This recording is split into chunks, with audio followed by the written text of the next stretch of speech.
మనము ఏ చోట కూడా భద్రంగా ఉండలేము.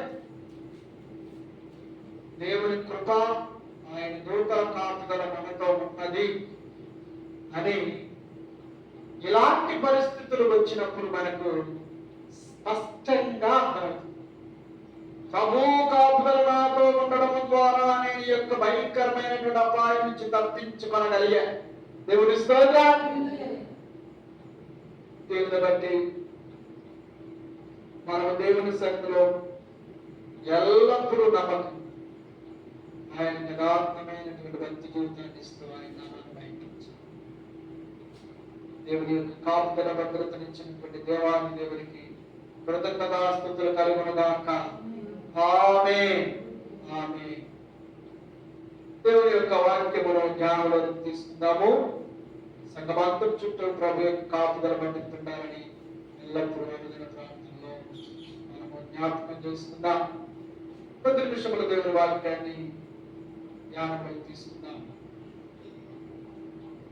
మంచి సహవాసము, మంచి సహవాసము ఎక్కడ లభిస్తుంది?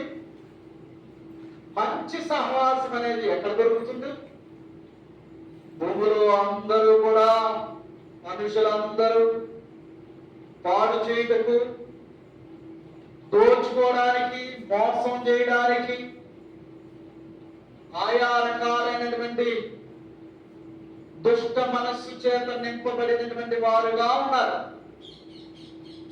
స్వార్థ శక్తి వారిని పట్టించి అలా పీడిస్తా ఉంది. ఆ దుష్ట శక్తి నుండి మనము తప్పించుకోవడానికి దేవుని యొక్క సహవాసంలోనికి రావాలి. దేవుని స్తోత్రం. ఆమేన్, హల్లెలూయా. దేవుని సహవాసము చేయువారు దుష్టుని యొక్క సహవాసములకు దూరంగా ఉన్నారు. మనుషులందరినీ వారు పట్టి పాడు చేయాలని చూస్తున్నారు. నిన్ను నన్ను ఎవరినైనా సరే, వీళ్ళు గొప్పోళ్ళు, వీళ్ళు లేబులో ఉన్న వాళ్ళని కాదు, అందరినీ కూడా వారు పాడు చేయడానికి చూస్తున్నారు. మంచి సహవాసాన్ని ఎన్నుకొనలేనప్పుడు నేను నీకు మంచి స్నేహితుడు వాడు వచ్చాను కనిపించుంటాడు, నీ మీద మొదలు చేయాలి. కీర్తన గ్రంథము 2వ కీర్తనలో వ్రాయబడింది, గమనించండి. చెడ్డ సహవాసము పిలుస్తా ఉంటుంది, నిన్ను పదే పదే ప్రేరణ చేస్తా ఉంటుంది, నిన్ను పాడు చేయడానికి చూస్తా ఉంటుంది. ఇదిగో మంచి వారిని పాడు చేయడానికి పిలుస్తా ఉంటారు. వారి పిలుపును ఒప్పుకోమాకు. ఇదిగో నిన్ను నాశనం చేయడానికి వారు పిలుస్తూ ఉంటారు. వారి పిలిచినప్పుడు వెళ్ళవాకు. గమనించండి, 2వ అధ్యాయం కీర్తనకారులు రాస్తాడు, భూరాజు యెహోవాను ఆయన అభిషిక్తునికి విరోధముగా నిలుచున్నారు. ఏకీభవించి ఆలోచన చేస్తున్నారు. వారిలో దెయ్యపు శక్తి ఉండి పాడు చేయడానికి చూస్తారు. గమనించండి, పాడు చేద్దాం రమ్మో, వారి యొక్క ఆత్మను దోచుకుందాం రమ్మో, కలిసి పంచుకుందాం రమ్మో అని వారు నిన్ను పిలిచినప్పుడు పోకుమో. దేవుని స్తోత్రం, హల్లెలూయా. ప్రభు సన్నిధిలో మనం మంచి సహవాసంలోనికి నడిపించబడాలి. చక్కటి సహవాసాన్ని కలిగి ఉండాలి. దేవునితో సహవాసం, దేవుని సన్నిధిలో సహవాసం, దేవుని యొక్క బిడ్డలతో సహవాసం. దేవుని స్తోత్రం. దైవికమైన సహవాసం. ఒక మంచి కాయని తీసుకొచ్చి కుళ్ళిపోయిన కాయ దగ్గర పెట్టండి. మంచి కాయ కూడా ఏమైపోతుంది? కుళ్ళిపోతుంది కదా. ఏ మంచి కాయ కుళ్ళిపోయిందే? కుళ్ళిపోయిన కాయ మంచిగా ఎందుకు కావాలా?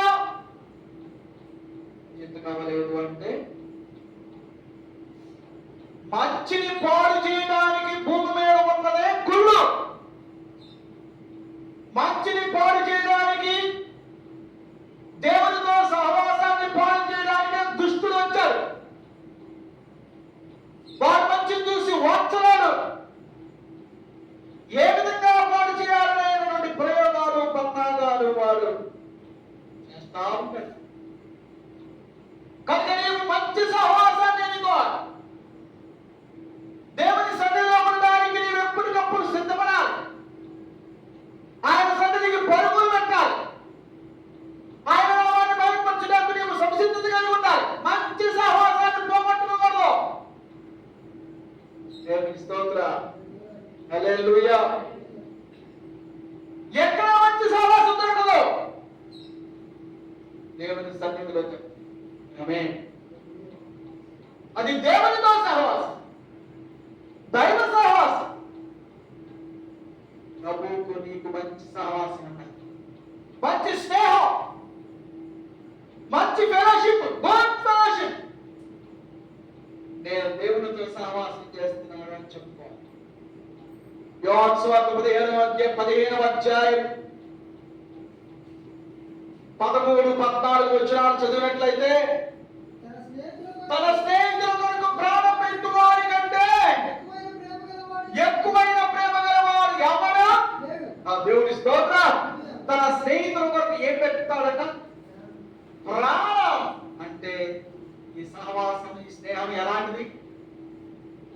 మంచిదా చెడ్డదా? వారు చేసే స్నేహాలు ఉన్నటువంటి ఈ రోజుల్లో ప్రాణం పెట్టే స్నేహం ఎక్కడుంది? ప్రభువైన యేసుక్రీస్తు వారే ప్రాణం పెట్టారు. చెడ్డవారమైనప్పటికీ కూడా మనము మంచివారయ్యుండి ఆయన మనకు ప్రాణం పెట్టారు. ఇంతకంటే మంచి స్నేహం ఎక్కడ ఉంటుందండి? గమనించండి. దేవునితో సహవాసాన్ని సింపుల్ గా తీసేయకండి, సులువుగా పోగొట్టుకోకండి. ఆయనతో సహవాసమును పెంచుకోండి. ఆయనకు సహవాసమునకు దగ్గరగా ఉండండి. ఆయన సన్నిధిలో ఉండడానికి తాపత్రయపడండి, ఇష్టపడండి. నేను మంచి స్నేహితుల్ని పొందుకున్నాను. 15వ అధ్యాయము మనం 6-7 వచనాల్లో చదివితే, మీరు నాతో అంటు కట్టబడిన యెడల మీరు బహుగా ఫలిస్తారు. మీరు బహుగా ఫలిస్తే నా తండ్రి సంతోషిస్తారు. మీకేది ఇష్టమో అడగండి, అప్పుడు నేను మీకు అన్ని అనుగ్రహిస్తాను. ఆమేన్. హల్లెలూయా. గమనించి, మనం ఆయనతో అంటు కట్టబడి ఉంటే ఫలిస్తామండి. ఆయనతో సహవాసం చేస్తే ఫలిస్తాం.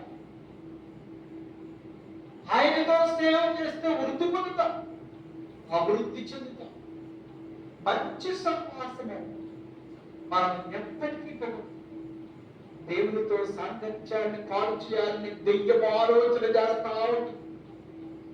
వాడి పని అది, డ్యూటీ అది. నేను ఎట్లా మార్పించేద్దామా? కరెక్ట్గా టయానికి పొయ్యి మీద పెట్టిన పాలు పొందుబాటు, పాలు కట్టేసి మూత పెట్టి ప్రాంతానికి బయటెత్తాం అనుకుంటే పొందుబాటు. ఈ పొంగిపోయినటువంటి పొయ్యి అంతా తుడుతూ ఉంటావు, కడుగుతూ ఉంటావు, అంతా చేస్తా ఉంటావు. 10 గంటలకు ప్రాంతం అయ్యా అలా పోయి 11 అయ్యి ఎంతవానికి ఎంత ఆకాశంగా యొక్క పాలన్నీ శుభ్రంగా తుడిసి కలిసి కలిగి ఆ యొక్క పొయ్యి గంటంతా కూడా బాగు చేసి నీకు టీ పెట్టుకురావున్నావు అన్నట్టు కలిసిపోయావు. 12 అయిపోతే ఇక తీరిగ్గా నువ్వు కూర్చుని లేచినప్పటికి బ్రాహ్మణ అయిపోయి. ఇంత సింపుల్ గా నిన్ను సహవాసానికి దూరం చేసేసాడే, ఎంత సింపుల్ గా నువ్వు దేవుని సన్నిధికి మానేసి చేసేసాడే, ఎంత సింపుల్ గా ప్రార్థనకు దూరం చేశాడే. కరెక్ట్ గా టయానికి బయలుదేరమంటే ఏదో బలమైన కారణాన్ని తీసుకొచ్చి పెడతాడు. గమనించండి, చాలా నిరాశ నిస్పృహ ఎదురవుతుంది. దేవుని సన్నిధికి బయలుదేరుతుంటే మంచి సహవాసానికి, ఒక ఫెలోషిప్ లో, ఒక చక్కటి ఆనందంలో, దేవునితో సామర్థ్యంలో కలిసి ఉండడానికి ప్రయత్నం చేస్తా ఉంటే రకరకాలైనటువంటి శోధనలు వాడు సృష్టిస్తాడు. ఈ విల్ క్రియేట్ ఇట్. నీవు దేవునితో సహవాసం చేయకూడదు అనేది వారి యొక్క ప్రథమ లక్ష్యం. ఎవరి లక్షణం? ఎవరి లక్ష్యం? దయ్యపు లక్ష్యం. సాతానుడి లక్ష్యం. అంటే వారికి నువ్వు అప్పగించుకుంటే దేవుని సహవాసం ఏమైనట్టు? పోగొట్టుకున్నట్టే, పాడు చేసుకున్నట్టే. గమనించండి. లేక బాబు ఆదికాండం 3వ అధ్యాయంలో మనం చదువుతాం.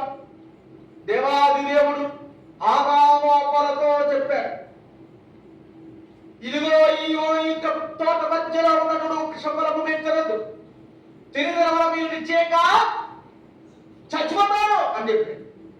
ఒకనొక రోజున అవ్వమ్మ గారు చక్కగా ఆ యొక్క తోట పొలంలోని పళ్ళన్నీ చూసుకుంటా మధ్యలోకి వెళ్ళింది. ఆ తోట మధ్యలో ఉన్న వృక్షఫలాలను చూసి అక్కడ పాము రూపకమును ధరించుకున్నటువంటి సాధారణ ఉన్నారు. వారు దానిలో దూరి, ఇదిగో ఈ వృక్ష ఫలములు చూపులకు రమ్యమైనవి, తిరుటకు కన్నులకు అందమైనవి, వివేకమిచ్చు రమ్యమైనవి. గమనించండి, తినడానికి బాగుంటాయి, తీసుకు తిను అని అంటే ఏమంటుంది కదా, దేవుడు చెప్పాడు నాతో, నీవు తినగల సత్తావు. సచ్చిన వాళ్ళతో సహవాసం చేయదు, చచ్చిపోయినతో సహవాసం చేస్తాను. ఏమంటే తీసుకెళ్ళి మారేస్తాను. ఇంట్లో వాళ్ళైనా బయట వాళ్ళైనా ప్రియమైన వారైనా ఆప్తులైనా ఎవరైనా సహవాసం చేసేదేమో, సమాజంలో సహవాసం చేసేది ఏం చేస్తారని దెయ్యాలు పెట్టుకుని వారు సమాజంలో సహవాసం చేయించుంటారు. వారికి ఏం పెట్టింది? శానానే దెయ్యాలు పెట్టింది. 5వ అధ్యాయంలో మనం చదువుతాం. మాక్స్వాల్ వాడు సేనా దెయ్యములు బట్టి ఎక్కడుంటున్నాడు? సమాధుల్లో ఉంటున్నాడు. నీవు తినదినమున ఈ వృక్ష ఫలమును తినదినమున చచ్చిపోతావు. కాబట్టి చచ్చిపోయిన వాళ్ళతోనే సహవాసం చేసి, చచ్చిపోయిన వాళ్ళు నా యొక్క తోటలో ఉండడానికి వీల్లేదు. ఎవరి మన ఇంట్లో ఉంటాడు ఎవరైనా ఏడ్చి ఏడ్చి ఏడ్చి ఏడ్చి దేవుడు చెప్పాడు. సాధారణ తోటలో ఈ యొక్క అవ్వమ్మ గారు, ఇదిగో ఈ పండు తింటే చచ్చిపోతామని దేవుడు చెప్పాడు. కాబట్టి నేను నిజంగా చచ్చిపోతామని చెప్పానా? ఇది నిజమా? ఒక్కరోజు ప్రార్థనకి వెళ్ళకపోతే సహవాసం బ్రేక్ అయిపోద్దా? దేవుని సహవాసాన్ని కోల్పోతావా? ఇది నిజమా? నువ్వు తింటే దేవుళ్ళలాగా అయిపోతావు, దేవుళ్ళ అయిపోతావు. వెలువచ్చేది నీ యొక్క శరీరంలో, నువ్వు దగ్గర మెరిసిపోతావు. మధ్య క్రీములు వస్తాయి, ఫేస్ క్రీములు, ప్యాక్లు వస్తాయి. ఇప్పుడు రైట్ తెల్లగా అయిపోతారు అంటారు, రాసిన తెల్లగా అయిపోతారు అంటారు. వీళ్ళంతా ఇమ్మీడియట్లీ కొనేస్తారు. రాసిన తెల్లగైపోతారు. ఏమండి ఎట్లా నమ్మేస్తారండి? అవ్వమ్మను దెయ్యం నమ్మించినట్టుగా వీళ్ళు దెయ్యాలయ్యి నమ్మించడానికి ప్రయత్నం చేస్తారు. గమనించండి, నమ్మించడం లేదు, నమ్మకంగా ఉండడం. దేవుడి స్తోత్రం, హల్లెలూయా. నమ్మించేవాడు ఇలాగ అంటాడు, కనుగొనలో ప్రాణాలేసి ఉంటే మాట్లాడతాడు. తెల్లారినే పెట్టినటువంటి ఈ రాత్రి పెట్టినప్పుడు మొక్క తెల్లారి కాయ చూసుకో అంటాడు. అంతే. అది తెచ్చి ఇల్లు నెల చూస్తూ ఉంటాం. నీళ్ళు పోసి బాలు పోసి ఆడిపోసి ఈడి పోసి చూస్తూ ఉంటాను. 1 నెల 2 నెలలు 3 నెలలు పెద్ద చెట్టు అయిపోద్ది. కానీ కాయలు అంజూరం చెట్ల కాయలే ఉండవు అన్నమాట. కాయలు ఉండవు. అంజూరం చెట్ల ఆకులే ఉంటాయి. ఏసుకు పాపం వచ్చినట్టుగా ఏం పాలు చెట్టు పరిమాణం చెట్టు ధరిపాలంటే వద్దు మోసం. నువ్వు తినదినమో దేవుళ్ళ అయిపోతావు, దేవుడు అయిపోతావు, దేవుడి ఎక్కువైపోతావు. వాళ్ళు కానీ చదువుకు కసి కోసం దమకమ తినేసి నాకు రావడం అంటే నేను దేవుడు అయిపోవాలి, నా భర్త దైవం అయిపోవాలి. ఆయన ఆదాములాగానే ఉండాలి, నేను మాత్రం అద్భుత దీపం అయిపోవాలి. ఎవరైపోవాలనుకుంటే ముందు ఆనందంగా ఆరంభించింది. ఇప్పుడు భార్య చాలా మంచోళ్ళు అండి. ఎందుకంటే ముందు భర్తను పెట్టిన తర్వాత భార్య పెట్టి అమ్మాయి అడలేదా ముందు ఆమె తినేసి చదువుదామా. ఆమె ఆ వృక్ష ఫలములో పట్టి తీసుకుని తినేసి నేను ముందు ఏమైపోవాలి? దేవుడి కంటే ఎక్కువైపోవాలి. తర్వాత ఎవరికి ఇవ్వాలి? ఆమె కొన్ని తీసుకుని తిని నేను దేవుడితో అవ్వలేదేంటి అంటే దేవుల్లాగా అవ్వలేదు, దేవదూతలు అవ్వలేదు, వెలుగు అవ్వలేదు, జ్ఞానం అవ్వలేదు అంటే చచ్చిపోయాను కాబట్టి నేను చచ్చిపోయిన నాలుగు మాట్లాడలేదు.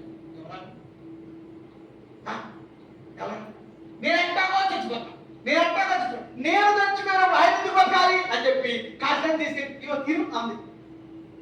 మరి నేను తినేసాను, నేను చచ్చిపోయాను, నువ్వు తినబాబు అని చెప్పిందా? నేను వంటని అనలేకపోతున్నాను. కొంతమంది భయం అన్నాడు, ఎక్కడికి చచ్చిపోవడానికి కూడా భయం మాట్లాడాను, వెనకాల తీసుకెళ్ళిపోతాను. ఏమన్నా వచ్చింది సహవాసం. ఎవరు గోరైపోయింది దాకా దేవునితో సహవాసం కలిగినాము. ఆదామును కూడా పాటు చేసేసి తాను దేవునితో సహవాసాన్ని పాటు చేసుకుంది. తాను దేవునితో సహవాసము పాటు చేసుకుని తన భర్త దేవునితో సహవాసం కలిగి ఉన్నాడని తన భర్త కూడా పాడు చేసేసి, పాడు పని అనేది మంచిదాన్ని పాడు చేస్తుంది. మంచిగా ఉన్న ఆదాము భార్యగా బతుకున్న ఆదామును చంపేసింది ఎవరు? 100% అమ్మ. ముందు చచ్చిపోయింది ఎవరు? ఆదాము చచ్చిపోయింది, అమ్మ చచ్చిపోయింది, హవ్వే చచ్చిపోయింది. తరువాత నేను చచ్చిపోయిన తర్వాత ఈయన ఎందుకు బతుకుంటాను, ఈయన కూడా చంపేస్తాను, ఇద్దరు కలిసి గమనించండి. మంచి సహవాసంలో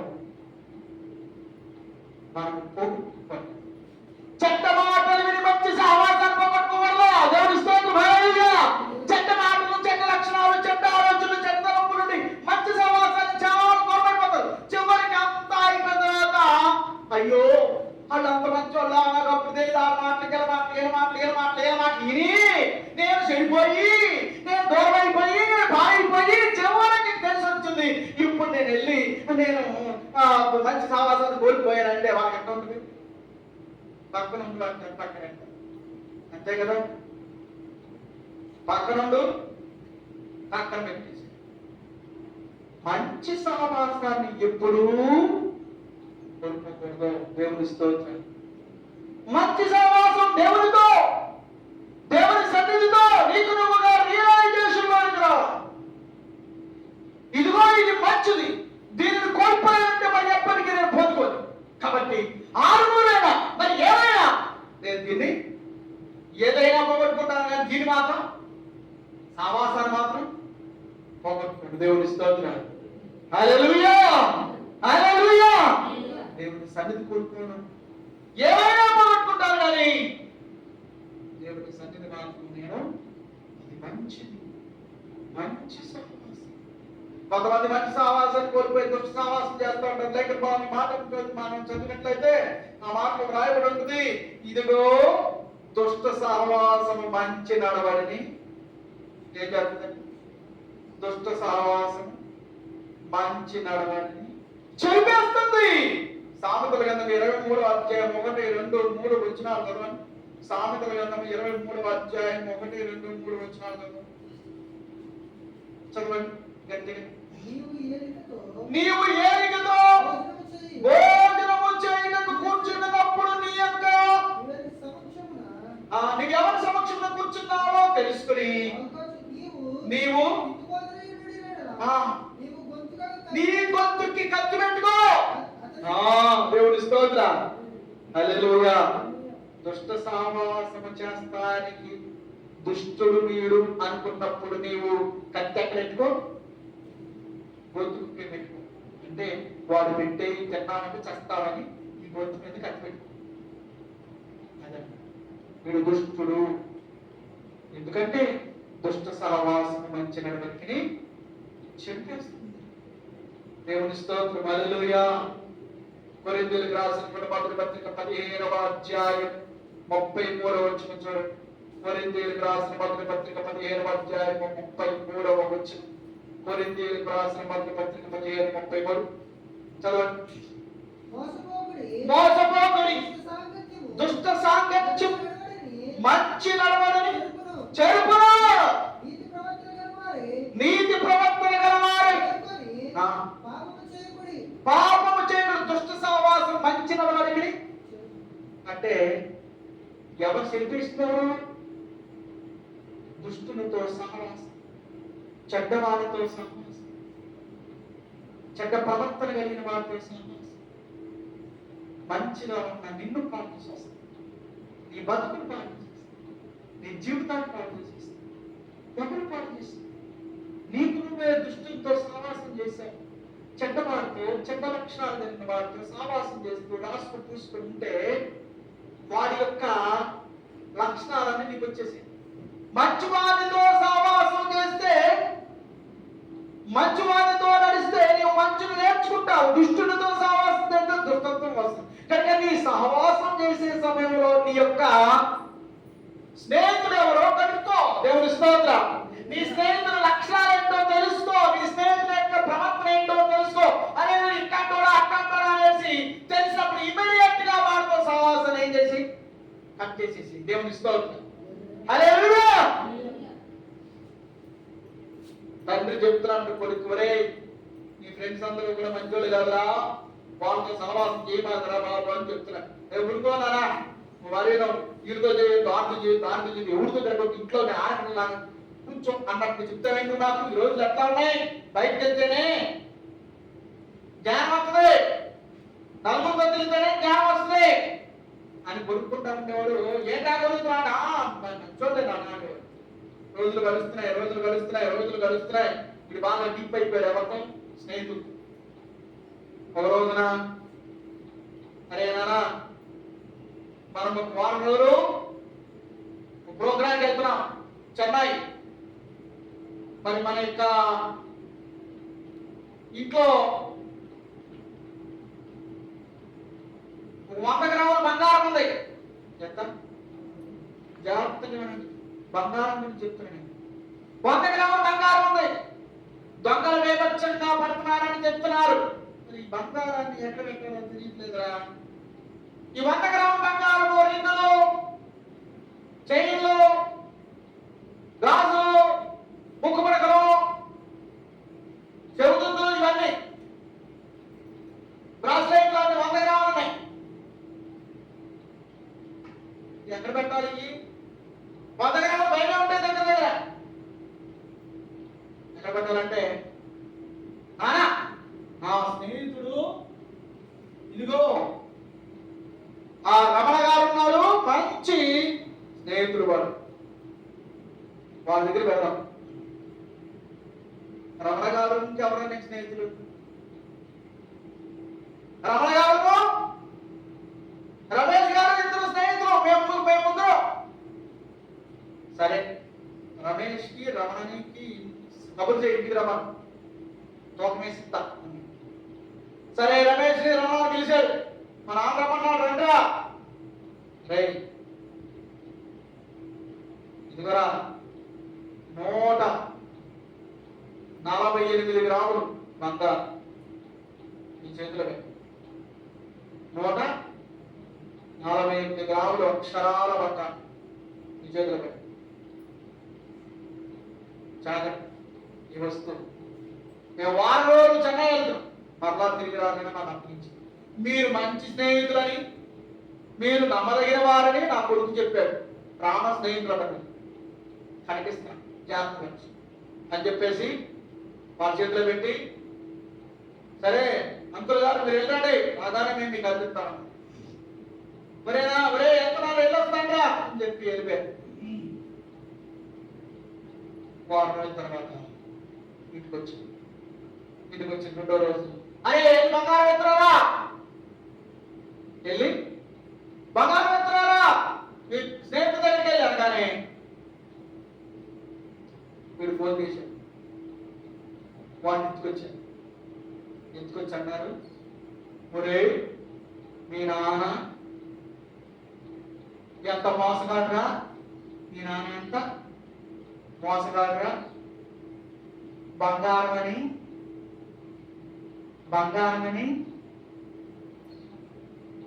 రోజు బంగారాన్ని మనకి పంపించి దాయమన్నాడు. బంగారం ఏం ఇచ్చాడు? రోజు బంగారం వస్తువులు మాకు ఇచ్చి దాయమన్నాడు అన్నాడు. నానా నానా మా స్నేహితులు ఏమనుకున్నావు నువ్వు? వాళ్ళు ఎంత మంచోళ్ళు, ఎంత నమ్మకస్తులు, ఎంత ప్రాణ స్నేహితులు నాకు. వాళ్ళకి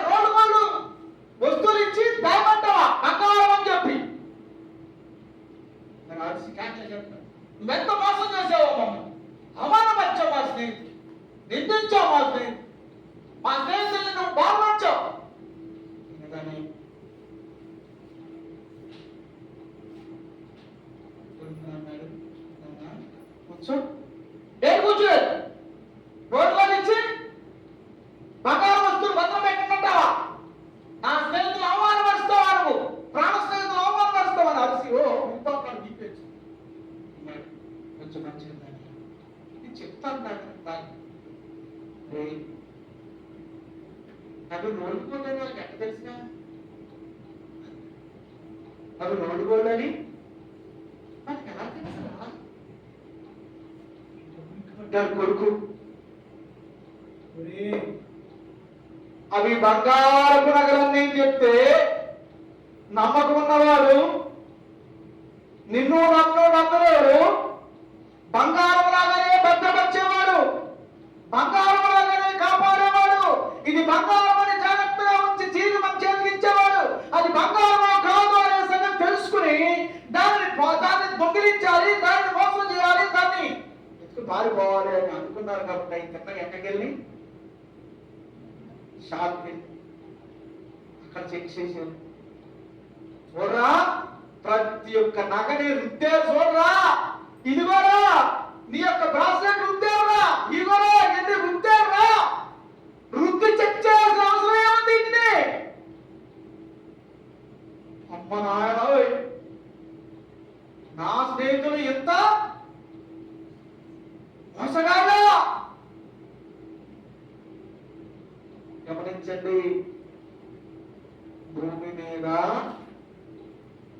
మనము ఎవరిని నమ్మగలం? దేవుని సన్నిధిని, దేవుని బిడ్డలను, దేవుని సందులో యథార్థంగా బ్రతికే వారిని తగ్గితే దేవుని స్తోత్రం. మీరు క్రీస్తు బిడ్డలు, మీరు ప్రాణం ఇచ్చేవారు. ఇది దేవుని యొక్క సన్నిధి. దేవుని సన్నిధిని నేను కోల్పోతే మంచి స్నేహితుడు కోల్పోయినట్టే, నా భద్రత కోల్పోయినట్టే, నా ఇంటి భద్రత కోల్పోయినట్టే, నా యొక్క శరీర కాపుదలను కోల్పోయినట్టే, నా బిడ్డల భవిష్యత్తు కోల్పోయినట్టే, అన్నింటినీ కోల్పోయినట్టే. ఆయన సహవాసాన్ని నేను పోగొట్టుకోకూడదు. దేవుని స్తోత్రం, హల్లెలూయా. ఆయనతో స్నేహాన్ని మనం కోరుతున్నాం. ప్రభు పాదాల మీద నీ కుటుంబాన్ని పెట్టు, నీ బిడ్డల్ని పెంచు, ఆయన భక్తి జీవితంలో పెంచు, ఆయనతో సహవాసం కలుగు, ఆయన సహవాసం కొరకు పరుగులు పెట్టు. ఆయన నాకుంటే ఎలాంటి మోసపరమైన పరిస్థితుల్లోనైనా నాకు తప్పిస్తాడు, కాపుదల కాస్తాడు, నాకు నా బిడ్డలకు భద్రత ఇస్తాడు, సంరక్షిస్తాడు. ఆయన కావాలి, ఆయనకి సహవాసం నా కొరకు ప్రాణం పెట్టే స్నేహితుడు కావాలి, నా కొరకు సమస్తాన్ని సమకూర్చగలిగినటువంటి దేవుడు కావాలి, నన్ను బహుగా ఫలిస్తే చూసి ఆనందించేటటువంటి దేవుడు కావాలి. మీరు బహుగా ఫలించిన నేను సంతోషిస్తాను, నా తండ్రి సంతోషిస్తాడు. నువ్వు బాగుపడటం చూసి ఆనందించేటటువంటి దేవుడు అంటే దేవుడి స్తోత్రం. ఆ సహవాసాన్ని కోరుతుంది, ఆయన సన్నిధి కోరుతుంది. దేవుని కృపకు దగ్గరగా, దేవుని సన్నిధికి దగ్గరగా యేసయ్య మాటలు దీవించి ఆశీర్వదించుగాక. ఆమేన్, ఆమేన్. ప్రార్థన చేసుకున్నాం.